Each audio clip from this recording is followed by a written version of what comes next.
Okay, we can begin now. And I did promise for this evening's talk to discuss the other types of meditation other than the breath meditation, anapanasati. මේ සවස දේශනාවට ආනාපාන සති භාවනාව වගේ අනිකුත් භාවනාවන් ගැනත් කතා කරනවා කියලා පොරොන්දු වුණා. ඒ ගැනයි දැන් අද කතා කරන්න යන්නේ. And also metta meditation. විශේෂයෙන්ම මෛත්‍රී භාවනාව. I should say that there is one meditation which is very close to anapanasati, which I certainly don't recommend, and I mentioned that to somebody in the interviews. That's called anapanasati. මම තව දුරටත් කොහෙත්ම අනුමත කරන්නේ නැති තවත් භාවනාවක් තියෙනවා. ඒක ආනාපේන සති කියන එක. ආනාපාන සති නෙමෙයි. ඒ කියන්නේ සම්මුඛ පරීක්ෂණවලදී මම මතක් කරා එක්කෙනෙක්ට. Anapanasati, ana means along with part of the breath, sati mindfulness. So anapanasati is mindfulness along with the pain. Remember, ආනාපාන සති කියන්නේ හුස්ම රැල්ල පිළිබඳව ආශ්වාස ප්‍රශ්වාස පිළිබඳව තියෙන භාවනාව. ආනාපේන සති කියන්නේ පේන් වේදනාවත් එක්ක තියෙන වේදනාව සමග යන භාවනාව. ඒක මම අනුමත කරන්නේ නැති එක. anapanasati. So 6 years the Buddha did anapanasati and got nowhere. බුදුරජාණන් වහන්සේ අවුරුදු 6ක් තිස්සේ බෝසතාණන් වහන්සේ විදියට මේ දුෂ්කර ක්‍රියා කිරීම කරා. ආනාපේන සති කියන්නේ මේ ශරීරයට වේදනාවන් දීම. So he let that go. And he did anapana with the middle way, a very peaceful, comfortable, but very strong way. So to be able to find out that degree of comfort in the body, where you're not indulging, but you're also not experiencing pain, that middle way. අර දුෂ්කර ක්‍රියා කිරීමෙන් බෝසතාණන් වහන්සේට යම් ප්‍රතිඵලයක් ලබා ගන්න බැරි වුණා. අපි හොයා ගන්න ඕන මධ්‍යම ක්‍රමය. ඕනවට වඩා ඉඳුරන් පිනවන්නෙත් නැතිව, ඒ වගේම දුක් දෙන්නෙත් නැතිව ශරීරයට මේ මැදින් යන ප්‍රමාණය, නියම ප්‍රමාණය හොඳට තේරුම් ගන්න ඕනේ. But the main object of meditation I wanted to talk about, because quite a few, especially of the monks, have mentioned it, is asupa. This is the meditation on the loathsomeness of the body. තවදුරටත් භාවනාව ගැන කතා කරනකොට අසුබ භාවනාව විශේෂයෙන්ම මේ වෙලාවේ අපි කතා කරන්න යන්නේ ශරීරය පිළිබඳව අසුබ ස්වභාවය මෙනෙහි කිරීම. මේකයි අසුබ භාවනාවෙන් කරන්නේ. This is very much a monastic type of meditation, but the upasakas, upasikas, they want to keep up with the monks and the nuns. They also want to become so ones and arahats. So they also want to try and do whatever the monks do. මේ බොහෝ වෙලාවට පැවිදි ජීවිතයත් එක්ක බද්ධ වෙච්ච භාවනාවක් කියන්න පුළුවන්. ඒත් ගිහියන්ටත් මේ භාවනාව, ඒ කියන්නේ පැවිදි වික්ෂුන් වහන්සේලා යන ගමනේම යන්න කැමති අයට, සෝවන් සකෘදාගාමී ආදී ප්‍රතිඵල ලබන්න කැමති අයට ඒගොල්ලන්ටත් අවශ්‍යයි මේ භාවනාව කරන්න. But if you're living the lay life and do a super meditation, you find it very difficult when you look at your wife and think that she's a mess of unwholesome, ugly things. You make her very upset.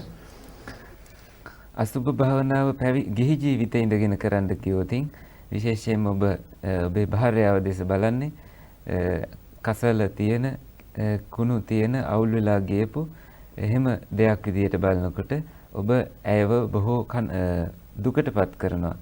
ඇය බොහෝ ඇයට තරහ යන්න පුළුවන්.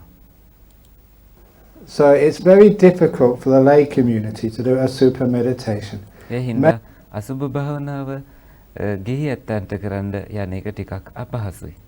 Maybe as you get older in life, maybe just when you've brought up your family, then you can do a super meditation. And it's actually quite easy then, because you look at your husband, and even though he looked quite cute when he was young, he's not cute now. It's very easy to do a super meditation on a husband when he's over 40 or 50. ඔබේ ඔබ විශේෂයෙන්ම වයස්ගත වුණාට පස්සේ එහෙම නැත්නම් පවුලත් තමන්ගේ පවුලේ කටයුතු කරලා ඉවරුණාට පස්සේ අවුරුදු 40ක් 50ක් වුණාට පස්සේ ඔබට පුළුවන් පහසුවෙන්ම අසුබ භාවනාව කරන්න. ඔබේ ස්වාමි පුරුෂයා දිහා බලනකොට අවුරුදු 40ක් 45ක් ගත වෙලා ගියපු බොහොම පහසුවෙන් ඔබට භාවනාව කරගන්න පුළුවන්. මොකද ඉස්සර තිබිච්ච ඒ ලස්සන මේ ස්වාමි පුරුෂයා තුළ ඔබට තවදුරටත් දකින්න නැහැ. Let alone your wife. It's very easy to see that. My goodness, why did I marry her? භාර්යාව දිහා බැලුවත් එහෙමයි. ඒ දිහා බැලුවහමත් පහසුවෙන් වයසට ගියාට පස්සේ පුළුවන් භාවනාව කරන්න. ඔබට හිතෙනවා ඇයි මම මේ විවාහ වුණේ කියලා. ඇයි දෙයනේ මම මේ වගේ කෙනෙක් එක්ක විවාහ වුණේ කියලා. ඇයි දිහා බැලුවන් පස්සේ ඔබට පුදුමයක් ඇති වෙනවා. And that's an interesting question. එය කදිම ප්‍රශ්නයක්. Why do people actually get married? Because this is my experience. I've been a monk a long time now, and some of my disciples, you've looked after them when they're very young, and then they go and get married, and sometimes even monks. In Thailand, it's not considered so much of a failure when a monk disrobes. In Sri Lanka, it's much harder to disrobe. මමත් පැවිදි ජීවිතයේදී මමත් කල්පනා කරා ඇයි මේ විදියට බොහෝ අය විශේෂයෙන් පැවිදි හාමුදුරන් වහන්සේලා සිවුරු හැර යන්නේ කියලා. තායිලන්තයේදීත් ඇතැම් හාමුදුරුවරුත් මේ විදියට සිවුරු හැරලා යනවා. ලංකාවේදී නම් සිවුරු හැරලා යන එක ටිකක් දුෂ්කර වැඩක්. එය අපහසුයි. තායිලන්තයේ එකත් එහෙම නැහැ. Thailand, I think, is a bit too easy. So several of the monks I ordained as a preceptor, they have disrobed. And a year or two after they disrobe, they go and get married. මාව පැවිදි මාත් එක්ක පැවිදි වෙච්ච ඒ වගේම සමහරලාට මාව පැවිදි කරපු ඇතැම් හාමුදුරුවෝ පවා සිවුරු ඇරලා සාමාන්‍ය ගෘහස්ත ජීවිතයට යන වෙලාවල් මට දකින්න ලැබුණා. And then I look at the girl they're married and say, what do you marry her for? She's ugly. ඊළඟට ඒ විවාහ වෙලා තියෙන ගැහැණු ළමිය දිහා බැලුවන් පස්සේ මම අහන්නේ ඒගොල්ලන්ගෙන් ඇයි ඇයව විවාහ කරගත්තේ? ඇයි ඒ තරම් කැතයිනේ කියලා අහනවා. Oh no, she's so beautiful, she's so wonderful and so lovely. නෑ, ඇයි ඒ තරම් ලස්සනයි, ඒ තරම්ම හොඳයි කියලා අර සිවුරු අරපු කෙනා පිළිතුරු දෙන්නේ. When that happened the first few times, I realized what happens when you fall in love. Anything looks beautiful. ඊට පස්සේ මම කල්පනා කරා ඔබ මොකද්ද මේ වෙන්නේ කියලා. ආදරයක් ඇති වෙනකොට ඔබට වෙන්නේ හැම දෙයක්ම ලස්සනයි කියලා පේන එක. It's a distortion of perception, said the Buddha. And this is the problem. Because lust distorts perception, and even an ordinary looking girl looks incredibly beautiful. And even just a skinny guy looks so strong.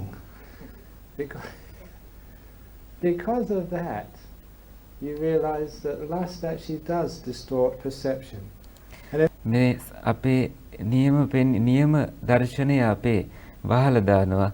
මේ අපේ රාගය, කාමය ආදී සිතිවිලි නිසා කැතම කැත ගැහැණු ළමයි වුණත් ලස්සන විදියට දකින්නත් කෙට්ටු පිරිමි ළමයි දිහාත් ඊටාම ශක්තිමත් කෙනෙක් විදියට ඒ දිහා බලන්ටත් අපි පුරුදු වෙන්නේ මේ අපේ හැඟීම් නිසාමයි. It makes you see not what's there, but what you want to see, what you expect to see. ඒ තුල තියෙන සැබෑ දේ නෙමෙයි ඔබ දකින්නේ, ඔබ දැකීමට කැමති දේ පමණයි එතනදී දකින්නේ. And I already mentioned, I think, like before, 2 nights ago, that people go romancing at night time. That's where you take out your girlfriend or your boyfriend, and that's where you fall in love. And because in the darkness, because you can't totally really see what your boyfriend looks like or what your girlfriend looks like, that's when perception is free to distort. So it makes your girlfriend look like some supermodel. I actually asked I think the guys would understand this. I asked in Malaysia last time, who is the most beautiful girl in the world? And it's some girl called Megan Fox, whoever she is. විශේෂයෙන්ම හැන්ද මම කලින් දේශනාවලදීත් මතක් කරා දවස් දෙකකට විතර කලින් ගොඩක් වෙලාවට හැන්දෑ වෙලාවේ තමයි මේ තරුණ තරුණියෝ යන්න කැමති අඳුරු ස්ථාන වල ගැවසෙන්න යනවා හැන්දෑ වෙලාවට. මොකද සැබෑ තත්ත්වය පේන්නේ නැහැ. අපි කැමති විදියට ටිකක් වැහිලා වගේ තමයි පේන්නේ. හරි දැක්ම වැහිලා දානවා මේ කළුවරේ අඩ අඳුරේ ඉන්නකොට. මැලේසියාවේදී විශේෂයෙන්ම එක වතාවක් මම ඇහුවා ලස්සනම ගැහැණු ළමයා කවුද කියලා. ඊළඟට ඒගොල්ලන්ගේ නමක් කියලා ඒගොල්ලන් එක්කෙනෙක්ව ගැන කිව්වා. Do you know her? I don't know her. And who's the cutest guy? It's Justin Bieber or something. Justin Bieber කියලා ලස්සනම තරුණයා පිළිබඳව ඇහුවහම නමක් කිව්වා. ගැහැණු ළමයාගේ නමක් කිව්වා මේ විදියට. So they know, the girls know, they're laughing. මෙතන ඉන්න ගැහැණු ළමයි ඒකත් දන්නවා තමයි පේන්න තියෙන්නේ. And so in the moonlight or in the sort of nightclub, it's so dark. Even your ordinary looking girl, you know, looks like Megan Fox, some supermodel. And you're like, who is the most beautiful girl in the world? And it's some girl called Megan Fox, whoever she is. කැමතිම ගැහැණු ළමයා කවුද කියලා ඇහුවන් පස්සේ කිව්වේ මීගන් fox කියලා. ඔබේ ගැහැණු ළමයාත් ඔබ යාළු වෙලා ඉන්න ළමයාත් ඔබට පේන්නේ ගන්නේ ඒ විදියට. Even your ordinary looking girl, you know, looks like Megan Fox, some supermodel, and the guy looks like Justin Bieber, just so wonderful, oh, so cute and so hot, you know, in the nightclub. And this is what happens. රාත්‍රී සමාජ ශාලාවලට වගේ යනකොට ඔබට ඔබේ ගැහැණු ළමයා පේන්නෙත් අර මීගන් fox වගේ, එහෙම නැත්නම් පිරිමි ළමයා පේන්නෙත් තමන් කැමතිම නළුවා වගේ. ඒ තරම්ම ලස්සනයි. කියලා වැඩක් නැහැ. ඒ තරම්ම ඔබට ආසාවක් ඇති වෙනවා. That's even for monks and for nuns. That can be a danger, especially for young monks and young nuns. Because once we get lust coming up, we change our perception, and that ordinary looking girl who walks in to give you dana looks so beautiful. අපි තුල රාගය ක්‍රියාත්මක වෙනකොට පැවිදි ජීවිතයේ දුනත් විශේෂයෙන්ම තරුණ භික්ෂුණීන් මේ දෙපක්ෂයටම මේ ගැටලුව එන්න පුළුවන්. රාග ආදී සිතුවිලි හිතේ ඇති වෙනකොට දානි ගේන්න එන තරුණ ගැහැණු ළමයින් දිහා අපිට ලස්සනයි කියලා අපිට හිතන්න අපි පෙළඹෙනවා. And any old monk say, what, her? වයසක ඕනම හාමුදුරු නමක් අහයි. ඇයි ඇය ගැන විතර හිතන්නේ කියලා. Because you change perception. Because you can change perception like this, it's good for monks to use a super so that you have the ability to see the ugliness in the beautiful. ඔබ දකින්න ක්‍රමය තමයි මේකට හේතුව. ඔබට පුළුවන් විශේෂයෙන්ම ඔබේ මේ දකින්න ක්‍රමය ලස්සනයි කියලා දකින්න දේ තුල කැත ඔබට හරියාකාරව දකින්න හැකියාව තියෙනවා අසුබ භාවනාවේදී. In meditation you see the beautiful in the ugly.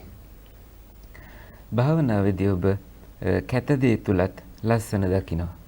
So you can work your perception, have some sort of way to manipulate it. එය සකස් වෙන්නට යම්කිසි ක්‍රමයක් ඔබ අනුගමනය කරනවා. To see the beautiful in the ugly is how we overcome your will and anger.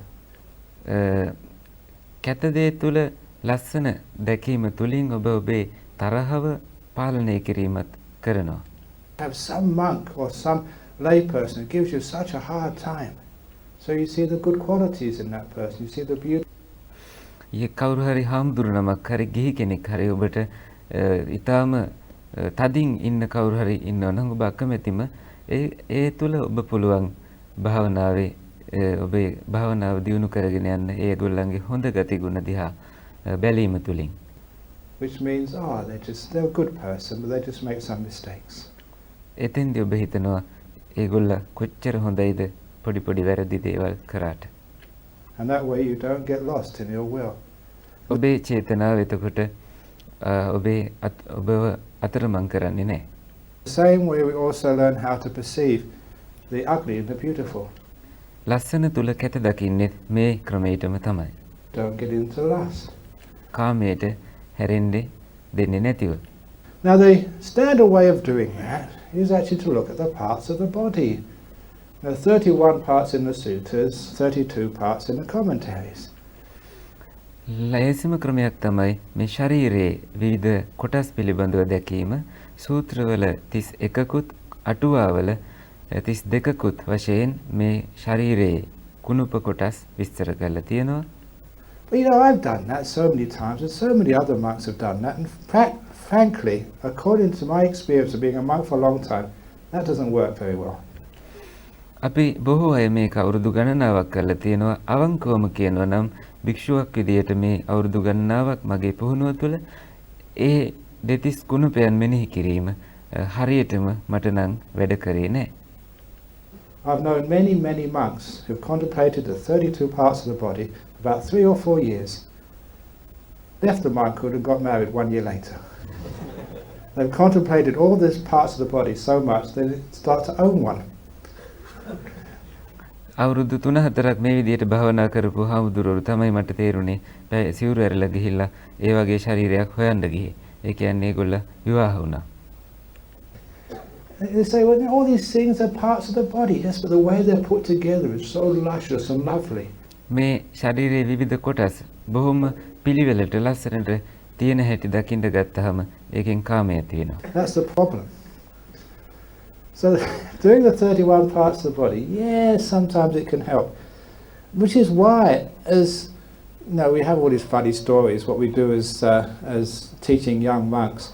When you are a young monk, the first thing you do, I'm sure this happens in Sri Lanka as well, the Samanera ordination, you give the 5 kamatanas, Kesa Loma Nakadanta Tacha. විශේෂයෙන්ම මේ 32 කුණුපයන් පිළිබඳව භාවනාවත් කරන්න බැරි එකක් නෙමෙයි. ඒ පිළිබඳව මෙනෙහි කිරීම කරන්න පුළුවන්.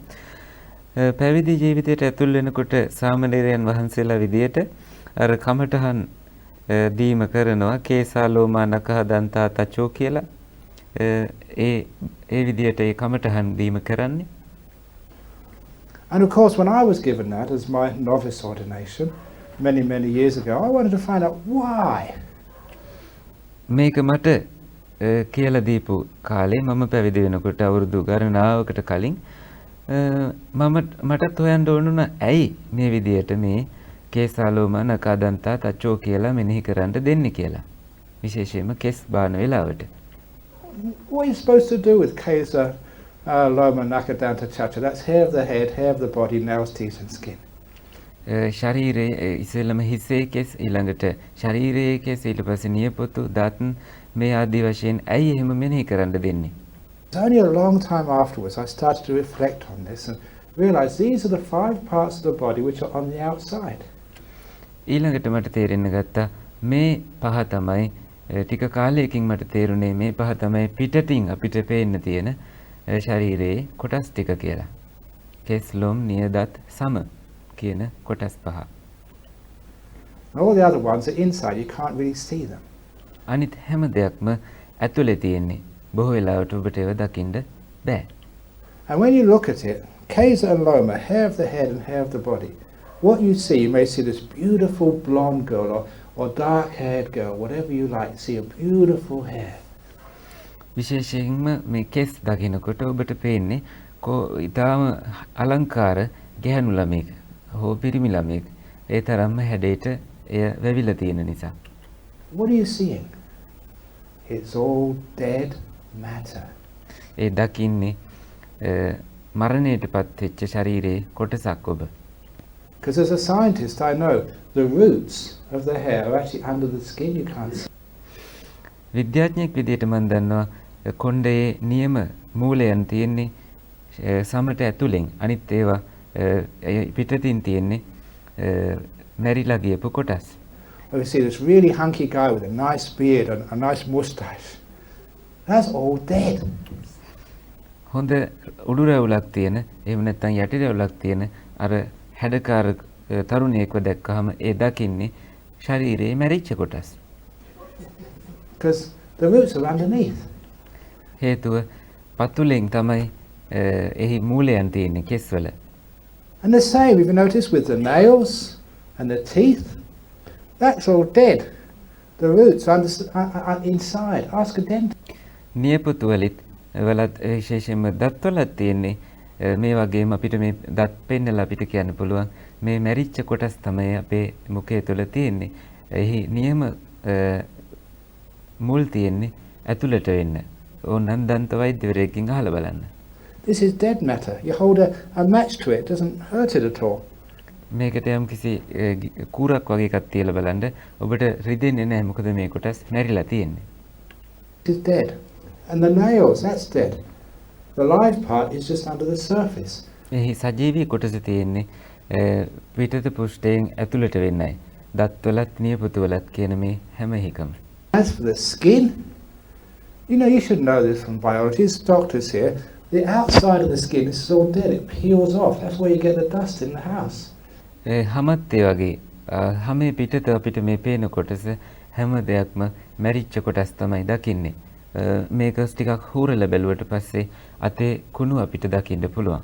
Live part of the skin is about a millimetre or two underneath. හැමේ සජීවී කොටස තියෙන්නේ මිලිමීටරයක් හරි දෙකක් හරි ඇතුලෙන්. So actually when you're seeing somebody, hair of the head, nails, teeth, skin, that's all dead stuff. කවුරු හරි ඔබ එතකොට දකින්නකොට කොණ්ඩය තියෙන ඒ වගේම රැවුල තියෙන ඊළඟට නියපොතු දත් මේ හැම ඔක්කොම තියෙන ඒ මල කඳක් වගේ ඔබට පේන්න ඕනේ. Who would want to kiss dead stuff? කාටද ඕන මේ මැරිච්ච කෙනෙක්ව හිඹින්නට? Touch dead hair. ඒ මැරිච්ච කෙස් අල්ලන්න කැමති කවුද? Yucky, that's really weird. ඒක ඒ තරම්ම දුර්වලකමක් මෝඩකමක්. So I teach that. All the monks I see here, I all see dead stuff. All the bhikkhunis and the women out there, all I see is dead hair and dead skin and dead teeth. මේ හැම හාමුදුරුවෝම පේන ඔක්කොම මෙතන ඉන්නේ මැරිච්ච අය. ඒ වගේම පිටතින් අර ඉන්න භික්ෂුණීන් වහන්සේලා දිහා බැලුවත් මැරිච්ච කොණ්ඩ තියෙන හැමේ මැරිච්ච ලොම් තියෙන මේ හැම හැමක්ම මැරිලා තියෙන ඔක්කොම මැරිච්ච අය. I think I see just dead stuff. Ugh. Sounds good, doesn't it? But it doesn't work. It may be dead hair, but it's just so beautiful. ඒක මැරිච්ච කොණ්ඩයක් වෙන්න පුළුවන් ඒත් අපිට කැත හිතෙන්නේ නැහැ. අපි කියලා ඈත් වෙන්නෙත් නැහැ. අපි ඒ ලස්සනට දකින්න පටන් ගන්නවා. So it's a tough one. I'm just being honest with you. ඒ ටිකක් අපහසු දෙයක්. මම පොඩ්ඩක් ඔබට අවංකවමයි මේ පැහැදිලි කරේ. So sometimes that never worked, the 31 parts of the body. So I remember also I was very fortunate to, because I was a monk many years ago, it was really easy to go and see autopsies and see the body cut up. I don't know, can you see that in Sri Lanka? Oh, excellent. තරුණ භික්ෂුන් වහන්සේ නමක් විදියට මේ ශරීරයන් කපලා තියෙනවා බලන්න අපිට අවස්ථාව ලැබුණ තායිලන්තේ ලංකාවෙත් මේක පුළුවන් නේද? ඔව් කියලා ඉන්න ඇත්තෝ පිළිතුරු දෙන්නේ. So I remember some of the great autopsies which I would see in Thailand.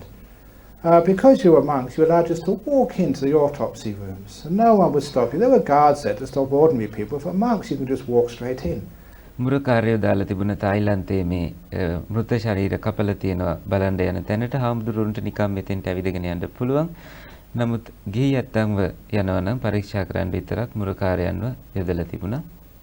I remember arriving early to this autopsy room in Sirirat Hospital in the middle of Bangkok. Bangkok වල තියෙන සිලිරාට් කියන මේ රෝහලේ මේ මෘත ශරීර කපන ස්ථානයට මම උදෙන්ම ගියා එක දවසක්. Couldn't believe it because I was a Westerner. The room was empty. You could see the bench there where they did the cutting up of the bodies. මම බටහිර කෙනෙක් බටහිර කෙනෙක් ඊළඟට හිස්ව තිබිච්ච කාමරයට ගියා. ඉස්සරහ පේන්න තියෙනවා මිනි කපන්න භාවිත කරන මේසය. They had high windows and I saw on one of the window sills there was a plate with a human head on it. ලොකු ජනේල් තමයි තිබුණේ. එක ජනේලයක් ළඟ තැටියක් තියලා තිබුණා මනුෂ්‍ය හිසකුත් එක්ක හිසක් කපලා එතන තියලා තිබුණේ. Usually you have like flower pots, with beautiful geraniums or roses or something. සාමාන්‍යයෙන් ඔබට දකින්න තියෙන්නේ ලස්සන මල් වාස් එකක් වගේ එකක්. නමුත් එතන තියෙන්නේ අර වගේ දෙයක්. It was a real human head on a plate.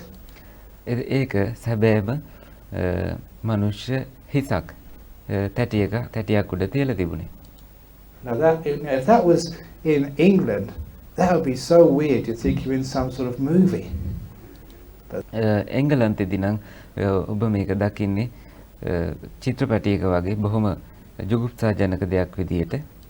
There it was, and of course later on they brought the body out and started cutting up. නමුත් තායිලන්තයේ එහෙම නෙමෙයි. හිස එතනින් වෙන් කරලා ඊළඟට ටික වෙලාවකින් ශරීරය අරගෙන ශරීරය ඒගොල්ල කපන්න පටන් ගත්තා. I was always interested in the body. නිතරම මම මේ ශරීරය තුල තියෙන දේවල් දකින්න හරි ආසාවක් තිබුණා. To me it wasn't repugnant at all. I was really fascinated how it all fit together and just why this person died. බොහෝ වෙලාවට මම නම් ඒ ශරීරයේ තියෙන ඒ ලස්සන දේවල් දැකලා මට පිළිකුලක් ඇති වුණේ නෑ. තවත් ආස හිතෙන්න ගත්තා. මේකේ තියෙන මේක එක රටාවන් දිහා දැක්කහම. Because I was scientifically minded, it wasn't repellent on it. So it really didn't work for me. ඒ හින්දා මට හරියට ඒ පිළිකුලක් විශේෂ අසුබයක් වඩා ගන්න මට ලැබුණේ නෑ. Yeah, you see a heart, you see a lung, you see a liver or whatever. ඔබ හදවත දකිනවා, අක්මාව දකිනවා, පෙනහළු දකිනවා, මේ ඔක්කොම ඔබට දකින්න පුළුවන් තමයි. It was just interesting with science. විද්‍යාත්මකව ගන්න නම් හරි ආස හිතෙන දෙයක්. It's like in biology class when you dissections. I remember we asking the person who did the autopsies. He was like the coroner, they call it in English. ජීව විද්‍යාව ඉගෙන ගනිද්දී ශරීරයේ කොටස් පිළිබඳව වුණත් මට මේ පිළිබඳව ඉතාම ප්‍රියජනක දෙයක් බවට පත් වෙලා තිබුණා. ඒ ශරීරයේ කපන කෙනා ගෙනුත් මම ඇහුවා. You do these autopsies every day. Now what do you think when you see your wife back home? ගෙදර ගියාට පස්සේ මේ පුජ්‍යලයට කොහොමද ඔබ මේ හැම දෙයක්ම දිනපතාම කරනවා? ගෙදර ගියන් පස්සේ බිරිඳ දිහා බැලුවාම ඔබට මොනවද හිතෙන්නේ කියලා ඇහුවා. And he said, no, this is my job. When I see bodies, even women's bodies, it's just a body. When I see my wife, it's my wife. It doesn't really affect me. ඔහු කියනවා මගේ රැකියාව තමයි මේක. ශරීරයන් කපනකොට මම ඒක ඒ වෙලාවට කරනවා. මට ඒ පිළිබඳව ගැටලුවක් නැහැ. බිරිඳ දැක්කට පස්සේ බිරිඳ පිළිබඳව මම මේ බිරිඳක් විදියට තමයි ඒ බිරිඳ දිහා මම බලන්නේ කියලා. So there was a professional cutting up bodies every day and he could still go home and have sex with his wife. මේ පුජ්‍යලයා ශරීරයන් කපන්න පුරුදු වෙලා හිටියත් ඒ පිළිකුලක් නැතුව නිවසට ගිහිල්ලා බිරිඳත් එක්ක ඉන්නට උනත් මේ පුජ්‍යලයාට ගැටලුවක් උනේ නැහැ. It didn't work for him. So then I went to, there was a special autopsy room. This was 36 years ago in Thailand. ඒ පුජ්‍යලයාට ඒ ගැටලුවක් උනේ නැහැ. සහාර ශරීරය පිළිබඳව වෙන ශරීරය ඇතුළත කොච්චර දැක්ක කියලා වෙනසක් ඇති වෙන්නේ නැහැ. අවුරුදු 36කට විතර කලින් තායිලන්තයේදී විශේෂ වූ මේ ශරීරයන් කැපීම සම්බන්ධව තියෙන ශල්‍යාගාරයක් ඇතුළට මම ගියා. Where because Thailand was Bangkok was on a river, on the weekend there'd always people be murdered and thrown in the river. Bangkok නුවර තියෙන්නේ ගඟක් ආසන්නයේ නිසා බොහෝ වෙලාවට සතියන්තය වෙනකොට ඇතැම් මිනිස්සු මරලා ගඟට දානවා. And they'd be dragging them out of the river and bloated corpses, just like you read, in the text. A corpse bloated and blue for many days. හරියට මේ ශරීරයන් ඉදිමිලා නිල් පැහැගැන්විලා තියෙන්නේ හරියට අර ත්‍රිපිටක පොත්වල සූත්‍රවල ඔබ දකිනවා වගේ විනීලක විපුබ්බක ජාත වගේ ඉදිමිලා නිල් පැහැගැන්විලා ලොකු වෙලා තියෙන්නේ මේ ශරීර. ඒවා අරගෙන යනවා අර ස්ථානයට. And that's what I saw. There was one special room ඒ විශේෂ කාමරයේ ඇතුලේ මම දැක්කේ අන්න අර වගේ මෘත ශරීරයක්. They would do those autopsies. And so when you saw your first bloated corpse, the eyes were really bulging, the whole body was blown up. මුළු ශරීරයේම ඉද්දිමිලා බැලූනයක් වගේ තිබුණේ ඇස් ගෙඩි දෙකත් ඒ වගේම ලොකු වෙලයි මම දැක්කේ අර කාමරය ඇතුළට ගියාට පස්සේ ඒ ශරීරයන් කපන ස්ථානය ඇතුලේ. It really looked scary, but බියජනකයි. what was worse was the smell. ඊට වඩා නරක දේ තමයි එහි තිබිච්ච දුර්ගන්ධය. Because when the body's been rotted for a few days, the smell was disgusting. මේ ශරීරය කුණු වෙලා දවස් කිහිපයක් තිබුණට පස්සේ ඒ දුර්ගන්ධය ඒ තරම්ම පිළිකුල් සහගතයි, දරන්න අමාරුයි. But I was a monk, so you went in and had a look. මම භික්ෂුන් වහන්සේ නමක් විදියට ඇතුළට ගියා, නමුත් ඒ මම කොහොම හරි දරාගෙන හිටියා. And when the doctor came in, I'm sure that the doctors who did the autopsies on bloated corpses must have done something wrong, and this was their punishment to do this particular autopsy. ඊළඟට මේ වෛද්‍යවරු ඇවිල්ලා මම එය දැකපු දේ ඊට වඩා පිළිකුල් ජනකයි. මට විස්තරයි මේ ડોක්ටර්ස්ලා නම් කුමක් හරි කරපු වරදකට දඬුවමක් විදියට තමයි මේ විදියට මේ කුණු වෙච්ච ශරීරයන් කපන්න වෙන්නේ ඒගොල්ලන්ට. Because what they had, it was not refined equipment. They had like a long bamboo pole with a nail on the end. හොඳ තියුණු ආයුධයක් නෙමෙයි ඒගොල්ලන්ට තිබුණේ, දිග උණලියක්, ඒක කෙළවරේ ඇණයක් ගහලායි තිබුණේ. And what they did, it was a long pole because the doctor stood as far back as he could. And ඒ දැකපු දේ අනුව ඒ වෛද්‍යවරයා ටිකක් ඈතින් ඉඳගෙන අර දිග ලිය අරගෙන he popped the body with the nail. අර ශරීරයට ඇණෙන් ඇන්න. Because of all the gas which was inside, which made it bloated. And this yucky stuff just spat up onto the ceiling. And the smell just, I was a tough monk, I couldn't stand that. You reel back. It was the most disgusting smell I've ever smelled in my life. ඇඟ ඇතුලේ තිබිච්ච දුර්ගන්ධයත් එක්ක ඇඟේ අර ජරා ගොඩවල් එළියට විදලා සීලිමේ හැමතැනම පැතිරලා ගියා. භික්ෂුවක් විදියට ඒ දුර්ගන්ධය තමයි මම අත්දැකපු ලොකුම දුර්ගන්ධය. And so that was good. That was interesting. එය හොඳයි. ඒ තරම්ම කදිම දෙයක්. But even so, I looked at beautiful girls and they weren't bloated yet, so she would do. ඒත් ලස්සන ගැහැණු ළමයි දැක්කහම ඇය ඒ තරම් කුණු වෙලා නැතත් ඒත් ඇයව කුණු වෙනවා කියලා මම දන්නවා. It didn't work again. ඒ හින්දා අර දැකපු දේ උනත් මට ප්‍රතිඵලදායකුනේ නෑ. So, all the theories, weren't really working. But then I looked, what does it mean, asupa? මේ හැම ඉගැන්වීමක්ම හරියටම උදව් වුණේ නෑ. ඊළඟට මම මේ අසුබ කියන වචනයෙන් කුමක්දයි කියවෙන්නේ කියලා හොඳ අවධානයෙන් බැලුවා. It means impure, not perfect. අසුබ කියලා කියන්නේ විශේෂයෙන්ම පිරිසිදු නැති, සර්ව සම්පූර්ණ නැති වගේ අදහසක් තමයි එහි තියෙන්නේ. And it was when I understood the word asupa, what I did, and this one actually did work. මම අසුබය පිළිබඳව දැකීමේදී මේ තමයි මට හරියටම ප්‍රතිඵලදායක වුණේ.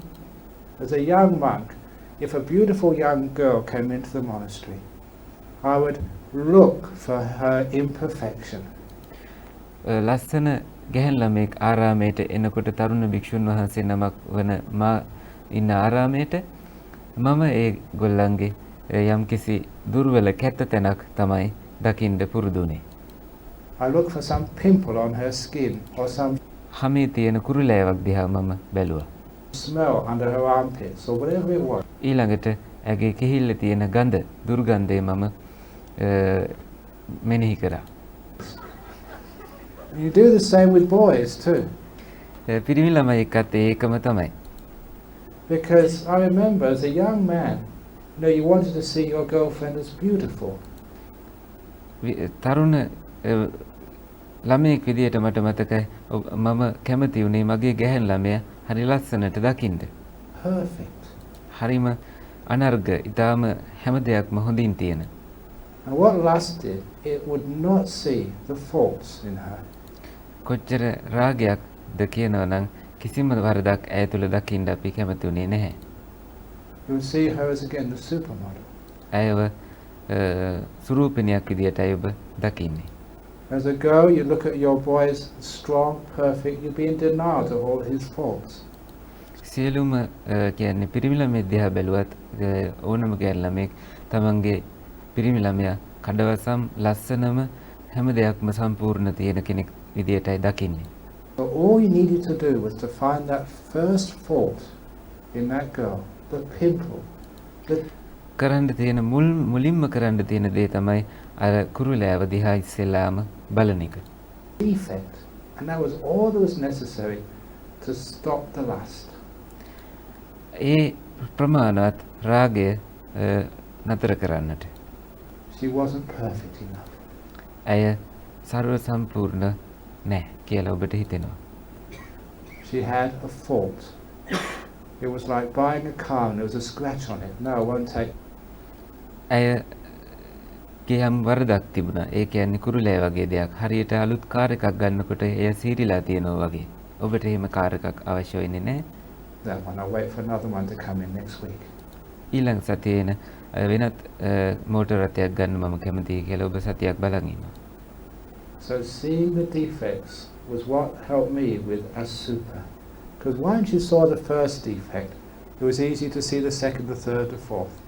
මේ පළවෙනි යටම මේ විදියට අසුබය දකින්න පටන් ගන්නතහම කුරුලෑවකින් වගේ දෙවෙනි තෙවෙනි සිව්වෙනි පියවරන් වලටත් යන්න ඔබට පහසුයි. So that's for the you young monks, there's quite a few here. If you really committed to the monastic life, then try that, the super, seeing the imperfections in that person. Or, young ladies want to live the monastic life, see the imperfection in that guy. භික්ෂුන් වහන්සේලා විදියට තරුණ භික්ෂුන් වහන්සේලා දකින්න ඒ ගැහැණු ළමයා තුළ තියෙන ඔබට නියම පැවිදි ජීවිතයක් ගත කරන්න ඕන නම් ඒ ගැහැණු ළමයාගේ තියෙන අර දෝෂයන් ඔබ දකින්න පුරුදු වෙන්න ඕනේ. පැවිදි ජීවිතයක් ගත කරන්න කැමති මේ ඉන්න තරුණ ගැහැණු ළමයින් උනත් විශේෂයෙන්ම ඒගොල්ලන්ටත් පුළුවන් තමන්ගේ පිරිමි ළමයා තුළ මේ දේවල් දකින්න පටන් ගන්න. And then you don't want to buy it. It's spoiled goods. ඒ නරක වෙච්ච දේවල් මිලදී ගන්න ඔබට අවශ්‍ය වෙන්නේ නෑ එතකොට. And who wants to go to a shop and buy, say, a teapot with a crack in it? යම් කිසි පැල්මක් තියෙන තේ පෝච්චියක් ගන්න ඔබ කැමති නෑ කඩේකට ගිහිල්ලා. You don't want it. So that really helped me quite a lot with the super, which meant that whenever I liked, I could control my lust. I could see someone else, I see she looks beautiful, but you get close, you see her pimples or some defect. No, she's not perfect enough. මේ විදියට තමයි අසුබය දකින්න පුළුවන් උනේ. යම් කිසි දෙයක් ලස්සනට පේන්න ගන්නකොටම ඔබ ඊට පස්සේ ටිකක් ලං වෙලා හොඳට බලනවා. ඒත්තකොට ඔබට පේනවා එතන තියෙන දෝෂය. කුමක් හෝ සම්පූර්ණ අසම්පූර්ණ බවක් තමයි එතකොට පේන්න තියෙන්නේ. එතන ඉඳලා ඔබේ රාගය, කාමය ඔබට පාලනය කරගන්න පුළුවන් වෙනවා. So all that wanting disappeared. But it never got that far that I saw anybody as repulsive. Because I know that some monks have done that. They've got so far into Asupa, they become almost crazy. They say, she stinks. He is just, should have a wash or whatever. It's just so repulsive. You go over the top, you get into negativity.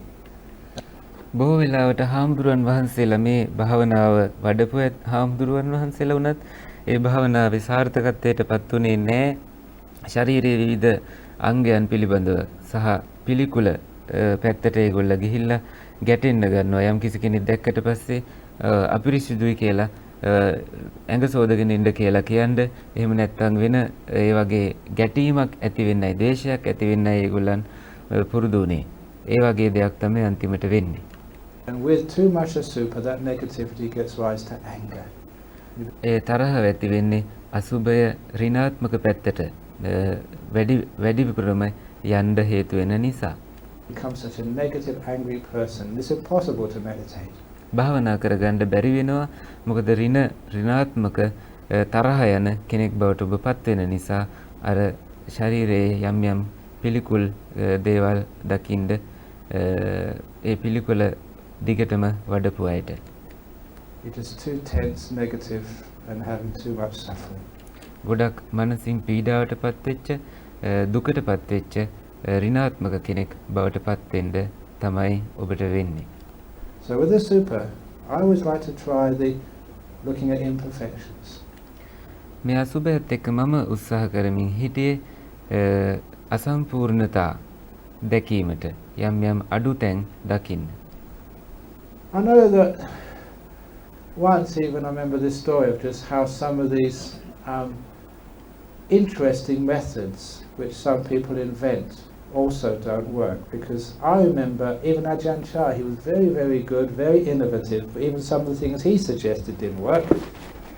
Ajahn හාමුදුරුවෝ වගේ සමහර වෙලාවට බොහොම අලුත් ක්‍රම භාවනාවේ අඳුන්වා දෙන සමහර දේවල් උන්වහන්සේ අපිට හඳුන්වලා දුන්නට සමහර ඒවා ඒත් ඵලදායකුනේ නැති වෙලාවල් තියෙනවා. I was in the car one day in the back seat with two other monks. එක දවසක් මම මෝටර් රථයක හිටියේ පසුපස ආසනයේ තවත් හාමුදුරු නමක් එක්ක. Ajahn was in the passenger seat and there was another lay person driving. We were going to Ajahn හාමුදුරුවෝ රියදුරු ආසනයේට ආසන්න අනිකුත් ආසනයේ වැඩ හිටියේ. ඒ රියදුරා ළඟට අපේ මෝටර් රථය ධාවනය කරමින් හිටියා. So there Ajahn in the passenger seat and three monks behind, and I was one of those monks. භික්ෂුන් වහන්සේලා තුන් නමක් අතරේ මමත් එතන හිටියා. අපි දුම්රිය ස්ථානයකට යමින් හිටියේ. Sitting next to me was a young American who was only Samanera. මට එහා පැත්තෙන් ඉඳගෙන හිටියේ තරුණ ඇමරිකානු හාමුදුරු නමක්, සාමණේර හාමුදුරන් වහන්සේ නමක්. But Ajahn turned around in the middle of the journey, looked at him and said, Gary was what his name was. Ajahn හාමුදුරුව අතරමඟදී අර හාමුදුරන් වහන්සේ දිහා හැරිලා බලලා කිව්වා කැරි කියන කෙනා හාමුදුරන්ගේ නම වෙලා තිබුණේ. Gary, you're thinking of your girlfriend back in Los Angeles. Los Angeles වල ඉන්න ඔබේ ගැහැණු ළමයා දිහා ගැහැණු ළමයා ගැන නේද ඔබ දැන් මේ හිත ඉන්නේ කියලා Ajahn හාමුදුරුව එකපාරටම ඇහුවා. Poor old Gary, his face went white, his jaw dropped, because Ajahn could read minds and he was reading minds. අර සාමණේර හාමුදුරන්ගේ මූණ දිහා මම බැලුවා. ඒ හාමුදුරන්ගේ මූණ රතු වෙලා ගියා. මොකද ඔහු හිත හිටිය අර ගැහැණු ළමයා ගැනම තමයි Ajahn හාමුදුරන්ට මේ හැකියාව තිබුණා. Ajahn හාමුදුරුවෝ ඒ වෙලාවේ ඒ මනස කියවමින් තමයි හිටියේ. He was thinking of his girlfriend. He's not supposed to do that as a monk. හාමුදුරු නමක් විදියට නොකළ යුතු දෙයක් තමයි මේ හාමුදුරුවෝ කළේ. ඒ ගැහැණු ළමයා දිහා ඒ සිත යොමු කරපු එක. Or a novice. So he was caught out. So be careful what you're thinking this is. ඒ හින්දා දැන් ඔබ හිත ඉන්නේ මොකද්ද කියලා බොහොම ප්‍රවේශමෙන් තමයි දැන් හිතන්න ඕනේ. But then Ajahn he said through the translator, he said, never mind, I can help you. He said, next time you write to your girlfriend in Los Angeles, ask her to send something back to you, something personal. So when you miss her, you can look at that and think of your girlfriend. And I thought that's actually traditional in the West. I'm not sure if you do that in Sri Lanka. If you go away and you have a picture of your girlfriend or your wife, or have a lock of her hair, a piece of her dress with her scent on it, just so that if you miss her, you can take out the piece of her dress and smell, oh, that's my beautiful wife. Ajahn හාමුදුරුවෝ ඊළඟට කිව්වා අර සාමණේර හාමුදුරුවන්ට Los Angeles වලට ඊළඟ වතාවට ගිහිල්ලා ඒ ගැහැණු ළමයට කියන්න යමක් දෙන්න කියලා ළඟ තියාගෙන ඉන්න. මටත් ඊළඟට කල්පනා වුණා බටහිර නම් මේ ක්‍රමයේ තියෙනවා. ඔබ තමන් ප්‍රිය කරන ගැහැණු ළමයාගෙන් ඈත් වෙලා යනවා නම් සාරියක හරි රෙදි කෑල්ලක හරි සෙන්ට් චුට්ටක් තියලා එහෙම නැත්නම් වෙන කොණ්ඩේ චුට්ටක් වගේ මොනවා හරි දෙයක් අරගෙන තමයි යන්නේ. පින්තූරයක් හරි මතක් වෙන වෙලාවට ඒක එළියට අරගෙන ඉඹලා බලලා කොච්චර ෂෝක්ද කියලා ඒ මගේ බිරිඳ ගැහැණු ළමයි නේද කියලා හිතන්න පුළුවන්. And I thought, I was a very young monk. I never realised these forest ajahns were so romantic. මම තරුණ හාමුදුරුවමක් විදියට මටත් හරි පුදුම හිතුණා. මම දැනගෙන හිටියේ නෑ මේ ආචාන් චා වගේ හාමුදුරුවරුණත් මේ තරම් සරාගිකයි කියලා. Those of you who know the story know what's coming next. ඊළඟට මොකක්ද උනේ කියලා සමහර අය දන්නවා මේ කතාවේ. But then Ajahn said to the interpreter, no, don't ask for a lock of her hair or a piece of... ඊළඟට ආචාන් චා හාමුදුරුවෝ පරිවර්තකයා හරහා කියනවා නෑ කොණ්ඩේ හරි මොනවා හරි එහෙම දෙයක් ඇයගෙන් ඉල්ලන්න එපා. Her scented dress. Ask her to send you a little bottle with her feces inside. You can't get more personal than your girlfriend or your wife's, feces. ඒකට සමීපම විශේෂම ඇඳුමක කොටසක් ගන්න එපා. ඊළඟට කියනවා තව ඇඳුමකටත් වඩා ඉතාම පුජ්‍යලික දෙයක් තමයි අසුචි ගන්න එක. අසුචි චුට්ටක් ඉල්ල ගන්න ඇයගෙන් ඊට වඩා දෙයක් ඔබට ඉල්ල ගන්න හම්බෙන්නේ නැහැ. ඒ තරම්ම පුජ්‍යලිකයි මේ අසුචි කියන එක ගැහැණු ළමයාගේ. එයින් චුට්ටක් ඉල්ල ගන්න පුංචි කුප්පියකට. And then whenever you miss your girlfriend, open up the top. That's my girlfriend back in Los Angeles. කුප්පිය ළඟ තියාගෙන ඉන්න ඕන වෙලාවක ගැහැණු ළමයා මතක් වෙච්ච වෙලාවට අරක නහයට අරගෙන හොඳට ඉඹලා කියනවා ඒ තමයි මගේ ගැහැණු ළමයා ලොස් ඇන්ජලිස් වල ඉන්න කියලා. Because that's part of her. ඒ ඇගේ කොටසක්. He disrobed a year later. It didn't work. අවුරුද්දකට පස්සේ ඒ හමුදුරුවොත් සිවුරැල්ල ගියා. උන්වහන්සේට ඒක වැඩ කළේ නැහැ. For him either. It's a great story. ඒ හරි කදිම කතාවක්. Now unfortunately lust can always find its way around these things. මේ ඕනම දෙයක් වටේට රාගය එහෙ මෙහෙ යන්න පුළුවන්. So the super meditations, they can be interesting. But in my experience they haven't been strong enough. අසුබ භාවනාව හොඳ වෙන්න පුළුවන්. නමුත් මගේ අත්දැකීමෙන් අනුව නම් එය ශක්තිමත් ප්‍රමාණවත් ශක්තිමත් දෙයක් උනේ නැහැ. If you want to have lust, you will. ඔබට රාගය ලබන්න ඕනකමක් තියෙනවා නම් ඔබ එයට ඉඩ දෙයි. But what worked for me is seeing the defect in something. මට ප්‍රතිඵලදායක උනේ යම් දෙයක අඩු ලුහුඩු තැන් අසම්පූර්ණ තැන් දකින්න පුරුදු වීමයි. And all I need to do is to get that first defect and that stop lust. Because what lust is, it sees what you want to see as beautiful. ඒ වගේ යම් කිසි අඩු තැනක් කුරුලෑවක් වගේ තැනක් දැක්කට පස්සේ රාගය නතර වෙනවා. මොකද රාගයෙන් කරන්නේ ලස්සන මවන එකයි. It wants to do that and it keeps doing that. It keeps looking at her, it keeps looking at her body. ඔබට එය කරන්න ඕන කියලා හිතෙන නිසා ඔබ දිගටම ඉසේ ඇය දිහා බලනවා, ඒක ඔහු දිහා බලනවා. ඒ බැලීම තුළ තව තවත් ඔබ සිදු කිරීමේ අවශ්‍යතාවය ඇති කර ගැනීම පමණයි කරන්නේ. නතර කිරීමක් කරන්නේ නැහැ. It keeps looking at the things which are perfect and beautiful, and as you go in lust it's even more perfect and more beautiful. And ඔබ ඒ දකින්න කැමති දේ වුණත් ඒ තව තවත් ලස්සනයි, තවත් සම්පූර්ණයි මේ විදියට ඔබට පේන්න ගන්නවා. the illusion grows until they become this amazing beautiful girl.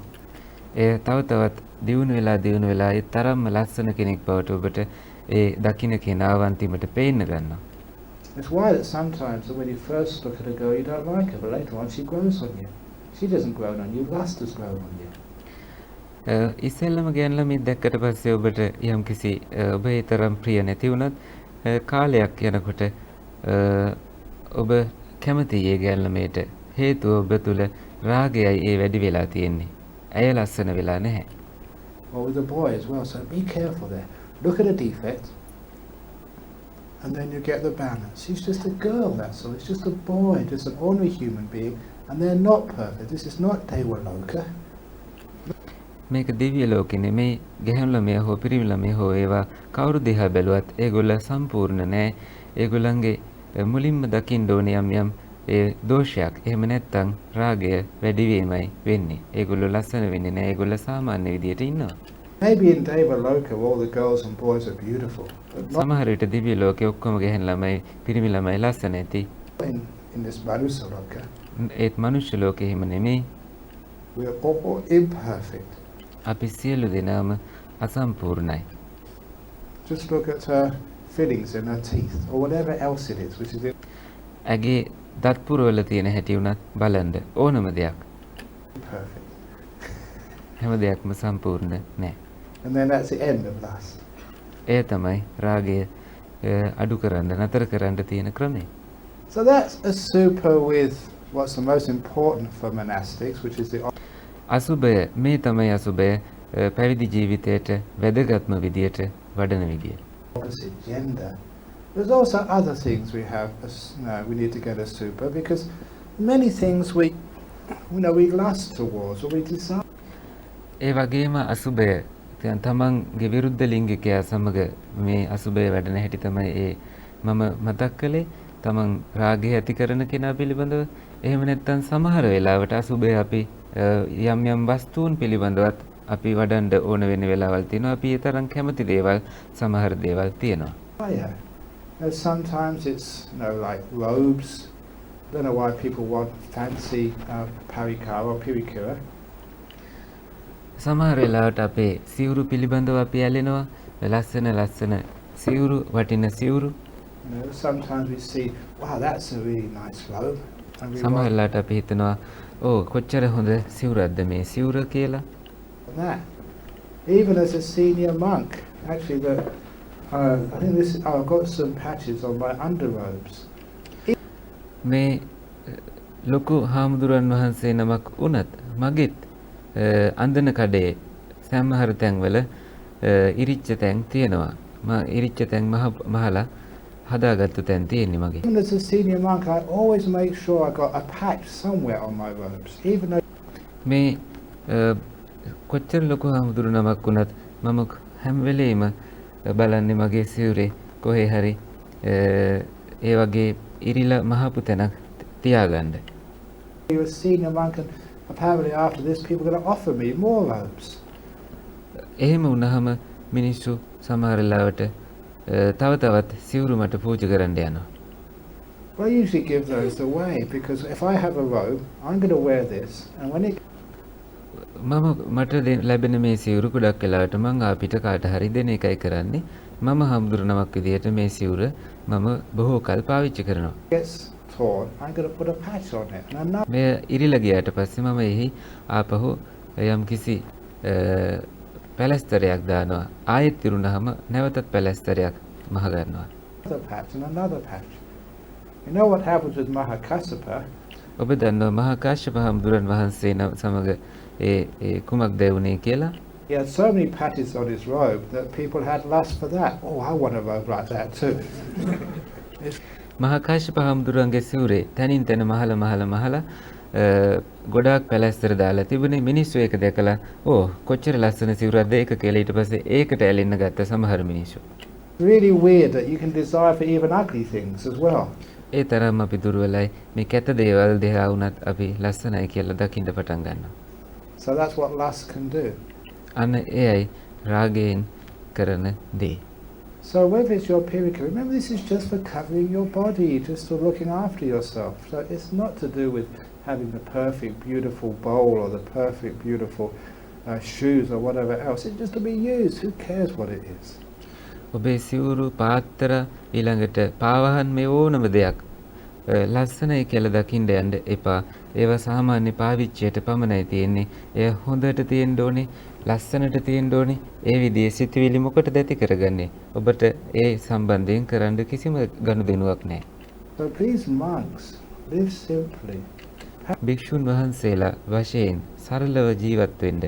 Patch your robes. Don't worry what colour your robes are.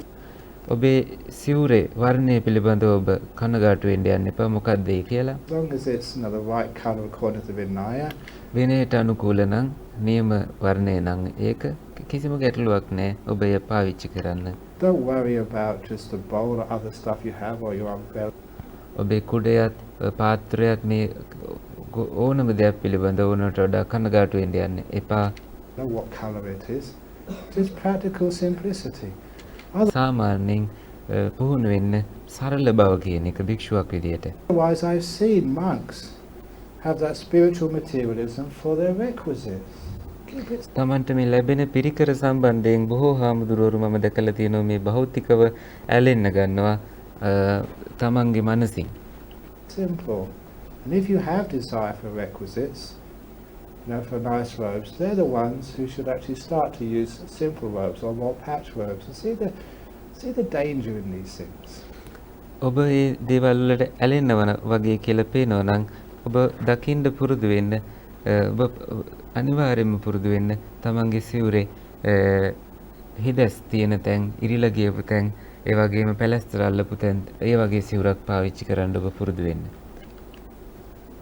Or sometimes people want to be famous and be like a monk who goes on TV. සමහර වෙලාවට භික්ෂුන් වහන්සේලාට ප්‍රසිද්ධිය අවශ්‍යයි. ප්‍රසිද්ධ වෙන්න කැමති රූපවාහිනිය හරහා. Look, take it for myself or Venerable. මම දිහා හරි පඤ්ඤාසිරි හාමුදුරුවෝ දිහා හරි මේ වෙලාවේ පොඩ්ඩක් හිතලා බලන්න. Panyasiri, going on TV is a lot of suffering. රූපවාහිනියට යන එක ඒ තරම්ම දුකක්. I went on TV once in Australia. එක වතාවක් ඕස්ට්‍රේලියාවේදී මම රූපවාහිනියකට ගියා. I had to go on a news channel to get interviewed.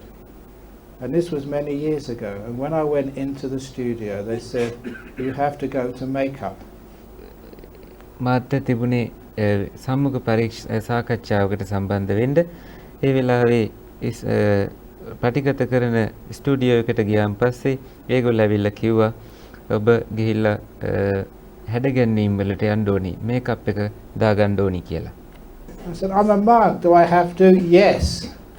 මම භික්ෂුන් වහන්සේ නමක් විදියට මට එය කරන්න ඕනිද කියලා මං ඇහුවා. ඒගොල්ලෝ කිව්වා ඔව් කියලා. And the worst thing, there was another monk with me. ඒ නරකම පැත්ත තමයි තවත් හාමුදුරු නමක් හිටියා මාත් එක්ක. Panyasiri, going was watching, this oil and powder put on my face. He was laughing and ridiculing me. අර ඒ හාමුදුරුව බලන් ඉඳිද්දි මගේ මූණට පවුඩර් දානවා එක එක තෙල් වර්ග දානවා මේ උන්වහන්සේව මාව විහිළුවකට ගත්තා. ඒ මට තවදුරටත් එපා වුණා. It was so embarrassing. It was one of the most embarrassing times of my life as a monk. භික්ෂුවක් විදියට ගොඩක්ම ලැජ්ජ හිතිච්ච වෙලාවක් තමයි මට ඒ වෙලාව. I was a male. Males don't like makeup, and monks even worse. පිරිමි කෙනෙක් විදියට එක අතකින් ඒගොල්ලෝ මේ මේකප් වලට එච්චර කැමති නෑ. අනිත් අතට මම භික්ෂුන් වහන්සේ නමක් විදියට ඒ තවදුරටත් නරක අතට ගියා. So it's a lot of suffering. Do A not හින්දා එය ලොකුම දුකක්. be famous. ප්‍රසිද්ධ වෙන්න එපා. But sometimes we want to be famous, we want to be popular. Look at the defects in that. සමහර වෙලාවට අපිට අවශ්‍යයි ප්‍රසිද්ධ වෙන්න.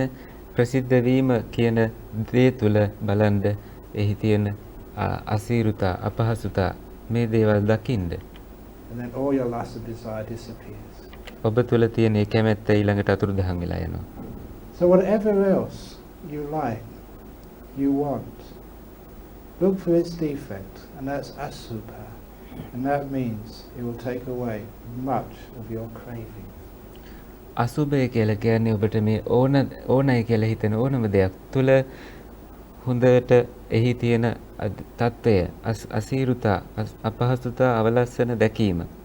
එතකොට ඔබේ කාමයේ පිළිබඳව එහෙම නැත්නම් ඇලීම පිළිබඳව සිටිවිලි නැති වෙලා යනවා. When it takes away your craving, then you're free, you're at peace. To me, that's the job of a super.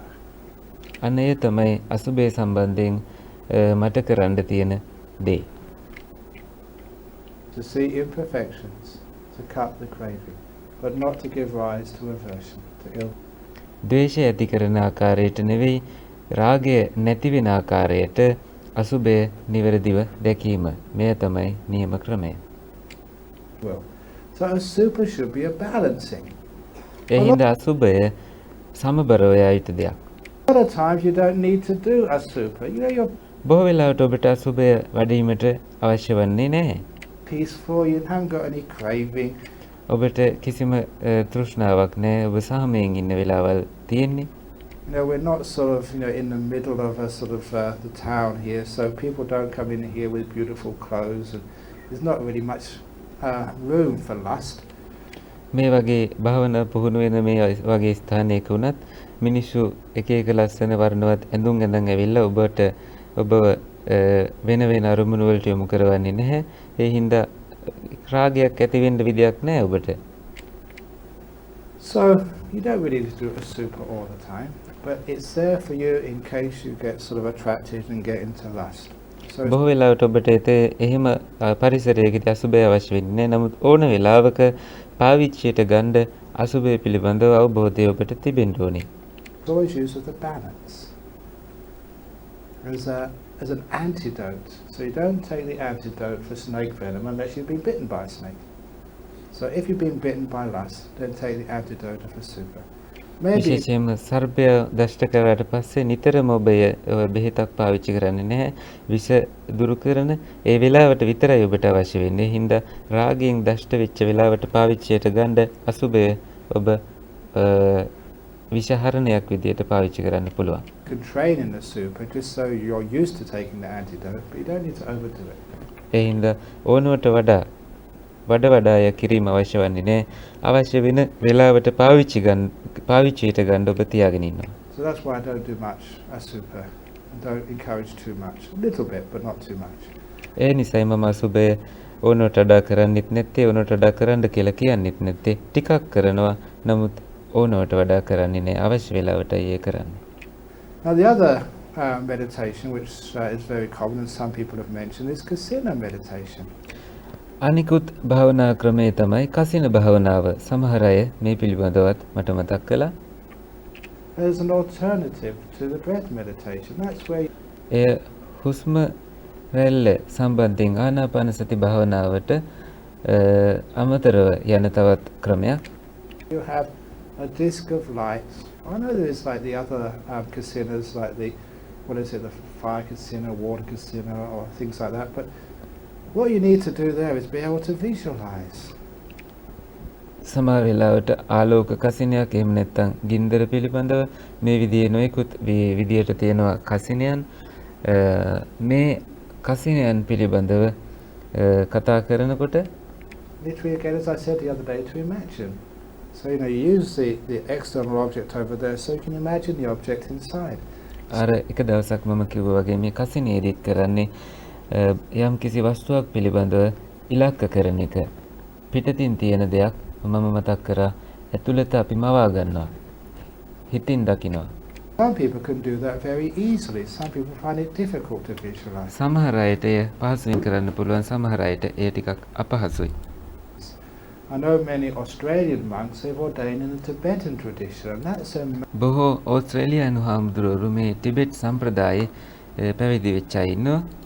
main meditation. They have to visualize these very, very complicated images of green tara or mandalas.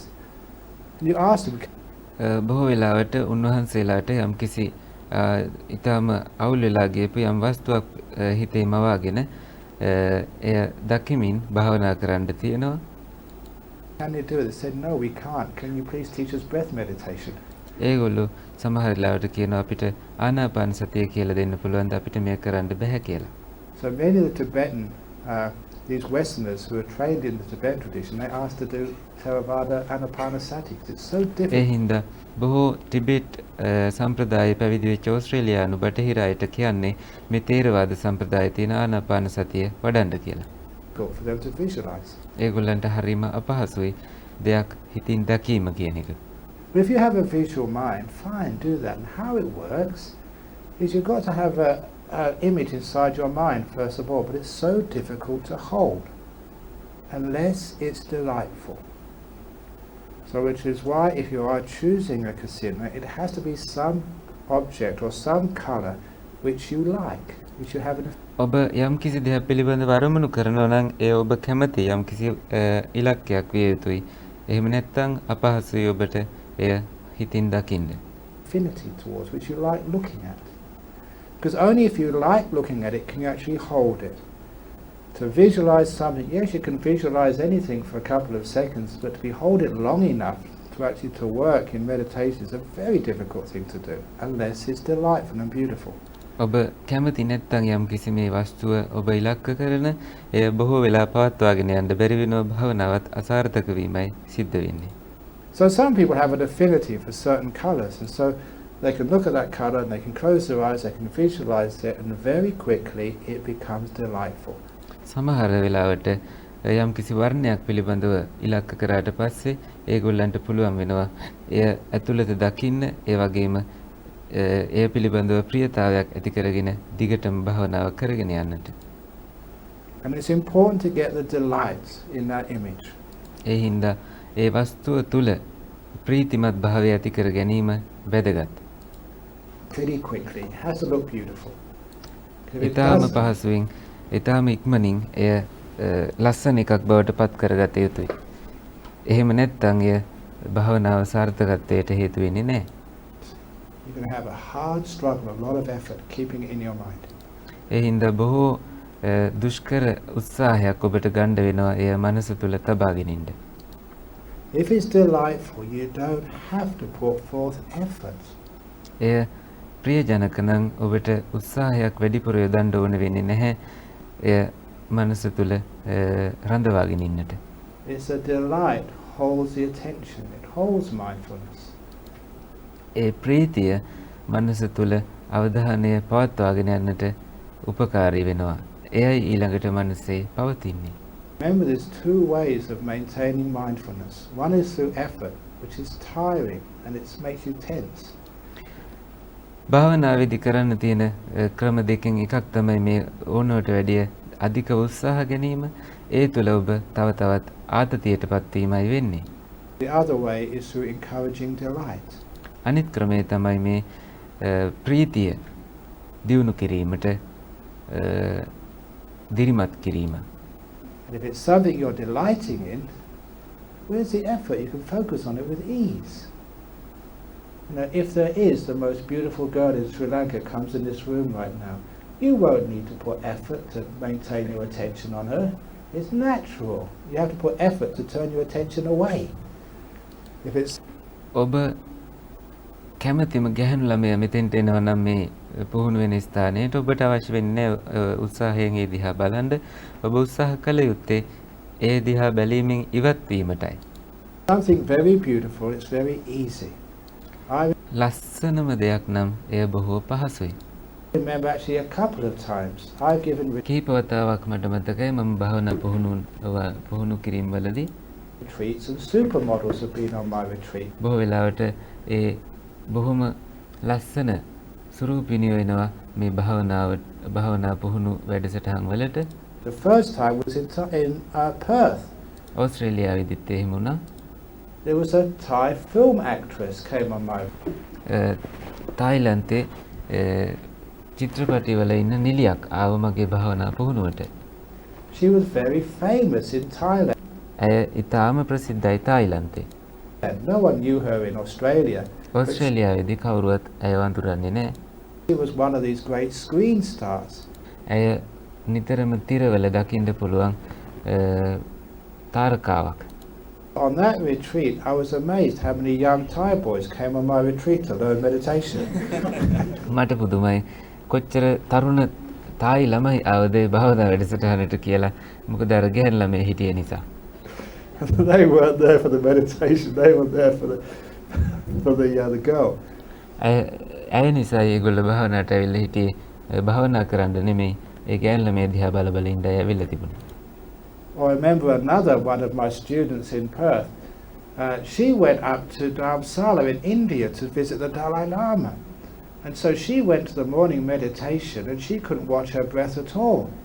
මගේ එක ශිෂ්‍යයෙක් ගියා දලයි ලාමා මුණ ගැහෙන්න. ඇය ඉන්දියාවට ගිය වෙලාවේ ඇය හුස්ම රැල්ල පිළිබඳ කිසිම අවධානයක් ඇයට දෙන්න බැරි වුණා. Because sitting right next to her was Richard Gere. Richard ගේ කියන නළුව තමයි ඇයට අනිත් පැත්තෙන් ඉඳගෙන ඉඳලා තියෙන්නේ. He's a film star, an American film star. ඇමරිකානු නළුවෙක් ප්‍රසිද්ධ. Watching the breath, but mostly watching Richard Gere. හුස්ම රැල්ල දිහා බලනට වඩා ඒ රිචඩ් ගේ ගැන තමයි මේ ගැහැණු ළමයාගේ හිතේ නැවිලා තියෙන්නේ. So sometimes it's difficult. Sometimes you have to take your attention away and develop. සමහරවිට ඒ අපහසු නිසා ඔබේ අවධානය ඔබට සිදුවෙන වෙන පැත්තකට යොමු කරගන්න. That super. But anyway, if එතකොට it's අසුබය වැඩිම තමයි කරන්නේ. එහෙම වුණත් something which is delightful, it's easy to watch. යමක් ඉතා ප්‍රියජනක නම් බොහෝ පහසුවෙන් ඔබට එය බලන්න පුළුවන්. If you've got a nimitta, actually, if you've got a casino, the object has to become delightful pretty quickly. ඔබ කසිනයක් නම් ගත්තේ ඒ කසිනයට ගන්නා වූ අරමුණ ඉතා පහසුවෙන්ම ඉක්මනින්ම ප්‍රීතිමත් එකක් නම් එය වඩා හොඳයි. And when that delight comes, please don't push it away. ඒ ප්‍රීතිය එනකොට එය ඉවත් කරන්න එපා. ඉවතට දමන්න එපා. Because it makes the meditation on casino work. එතෙන්දි වෙන්නේ ඔබේ කසින භාවනාව ඔබට ඵලදායී වීමටයි යන්නේ. ඒ ප්‍රීතිය තිබෙන්න දෙන්න. Can stay there. And because you can stay there, the mind becomes more still. Because it becomes more still, the delight gets bigger. Because the delight is bigger, it's easy to stay there. You get even more still. The delight gets bigger. That little object turns into the beautiful nimitta. ඔබේ භාවනාවේදී ඒ වස්තුව ලස්සන බවට පත් වෙන නිසා ප්‍රීතිය ඇති වෙන නිසා ඒ තුල තව තවත් ඒ වස්තුව ඔබ සමග රැඳෙනවා. ඒත් එක්කම ප්‍රීතියත් වැඩි වෙනවා. ප්‍රීතියත් වැඩි වීමත් එක්ක තව තවත් ඒ වස්තුවේ රැඳීමේ ප්‍රමාණයත් භාවනාවේ දියුණුවත් සිද්ධ වෙනවා. ඒ වගේම නිමිත්ත පහළ වීමත් ඊළඟට සිදු වෙනවා. This is actually how the casinos work. ඒ විදිහටයි කසින වැඩ වෙන්නේ. Exactly the same as, or pretty similar to the way we deal with the breath meditation. ඒ ටිකක් ආනාපාන සතියත් සමග අපි ඒ කරන ක්‍රියාපිළිවෙතටත් සමානයි. How to get to the delightful breath. So when you're in the delightful breath, you don't have to put any effort anymore. It's just delightful. It's so easy to watch. ඔබේ හුස්ම රැල්ල ප්‍රීතිජනක වෙනකොට ඔබට තවදුරටත් උත්සාහයක් යොදන්න ඕනේ නැහැ. ඒ හුස්ම රැල්ල ඒ තරම්ම ප්‍රියජනක දෙයක් නිසා මනස එහි රැඳී ඉන්නවා. Like watching a supermodel. හරියට ප්‍රසිද්ධ නිලියක් දිහා බලන් ඉන්නවා වගේ සුරූපිකාවක් දිහා බලන් ඉන්නවා වගේ. It's so delightful, so beautiful, so satisfying. Because it's delightful, you don't have to put forth any effort. Because you no effort, you're not disturbing anything. You get more and more still. The breath becomes more beautiful, turns into nimitta, and off you go into the jhanas. ටිකෙන් ටික ඒ ප්‍රීතිජනක භාවය දියුණු වෙලා නිමිත්ත මට්ටමටත් ඊළඟට ධ්‍යාන මට්ටමටත් ඒ විදියට දියුණු වෙන ඔබෙහි සතුටින් ඉන්න නිසා. So the delight is an important thing, even with the kasinas. ඒ හින්දා කසින වලදීත් මේ ප්‍රීතිය කියන එක හරිම වැදගත් අංගයක්. You have to develop it. ඔබ ඒ දියුණු කළ යුතුයි. That is where it's wrong to have a mind which is focused on too much of super. Because super always sees the faults in things. And if you've done too much of super, you get to the breath, delightful breath, but it's not delightful enough. There's a fault in it, there's a defect in it. The kasina, there's a defect in it. That will stop you progressing. නමුත් අසුබයේදී වෙන්නේ ඔබ යම් කිසි වරදක් දකින්නම පුරුදු වුණොත් එය අසාර්ථක වෙනවා. කසිනයක් වුණත් ගත්තට පස්සේ යම් යම් අඩුවක් දකින්න ගිහිල්ලා ඔබ තරහව ඇති කරගන්නවා. ඔබේ භාවනාව සාර්ථක වෙන්නේ නැහැ. හුස්ම රැල්ලත් ඒ වගේ යම් යම් අඩු ලුහුඩුතා දකින්න ගිහිල්ලා ඔබේ භාවනාව අසාර්ථක කරගන්නවා. Monks who do too much of super develop the fault finding mind. ඕනට වැඩි අසුභය වඩන හාමුදුරුවරු දෝෂ දකින සිදුරු හොයන මනසක් තමයි ඇති කරගන්නේ. And that's the problem. So do some but not too much. ඒ ප්‍රශ්නයක්. ඒ හින්දා ගොඩක් ඒ කරන්න යන්න එපා. යම් කිසි මට්ටමකින් පාත්වාගෙන යන්න.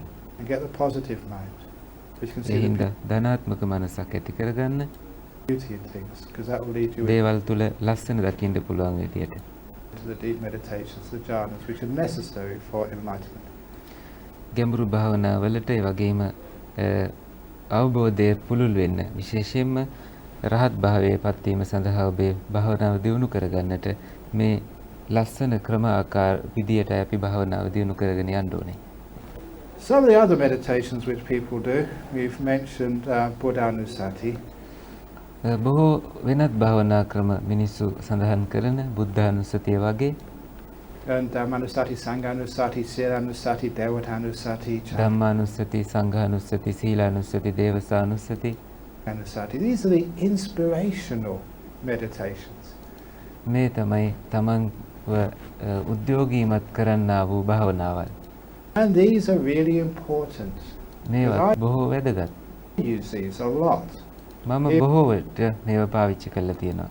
And I've got a lot of skill on my breath meditation, which is my මගේ හුස්ම රැල්ල පිළිබඳව ලොකු හැකියාවක් මට දැන් භාවනාවේදී කරන්න පුළුවන් වුණා.